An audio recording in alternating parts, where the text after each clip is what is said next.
To vote for Kamala, every Christian would need to abandon their beliefs. This is spot on. Now, let's listen to this video and then we'll give our reaction to what she has to say, because I'm curious about her take on this. You know, I find it interesting. The main support for Kamala really just comes down to reproductive rights, which you have. No one's stopping you from having babies. I also find it interesting that Kamala stated a few days ago that one does not need to abandon their faith or beliefs to agree that the government shouldn't be telling women what to do with their body. That's deception, because that statement only means something to her when it comes to abortion. And maybe, just maybe, if she spent more time paying attention instead of cackling her way to the polls, she would be able to acknowledge that overturning Roe brought it back to the states, which removes the federal government from making decisions on abortion. It's wild when you know things. But do you remember when you wanted everyone to get vaccinated? And when a lot of us said, my body, my choice, you shut down our small businesses, our churches, our fitness centers, but then you kept Walmart and Costco open and fired anyone that wouldn't comply. Yeah, I do. My body, my choice only matters when it fits you, right? Yep. Well, my faith tells me that murdering babies is wrong, actually. So to agree with your pro-choice stance, I would quite literally need to abandon my faith. But why don't you tell us about your faith, Kamala? What does your faith say about child abuse? What does your faith say about murder? What does your faith say about child trafficking? What or who guides you, Kamala? Because Jesus guides me. And to vote for you, every Christian would need to abandon their beliefs.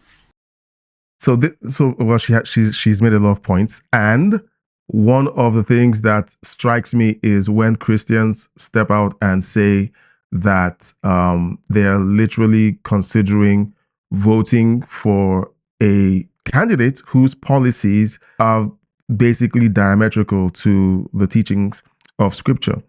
Okay, now you might think that that is far-fetched, but what does the Bible say about some of the key issues being pushed by this candidate? Look at Donald Trump, look at Kamala Harris. If your issue with Donald Trump is that he's brash, and he calls out people when they are trying to pull the wool over the eyes of the Americans.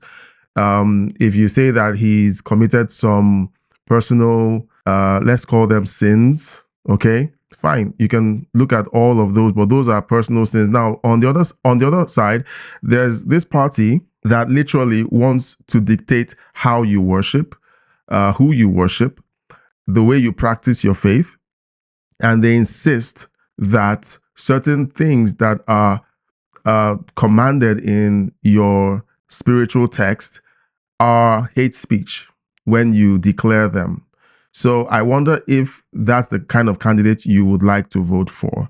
Well, I'm observing these things and I'm wondering why there's some confusion in this. Now, if you have a different take on this, please leave a comment in the comment section. Tell me what you think about my take on what she said. She has basically laid out her points. I think her points are fantastic, especially when you come down to the part where when it came down to taking the shots, okay, the government owned your body. But when it comes down to reproductive rights, then it's now your body. There's a lot of cognitive dissonance in those two opinions. Let me know what you think in the comment section. Don't forget to subscribe, like, and share. YouTube thinks this video will be fantastic for you, so please watch it.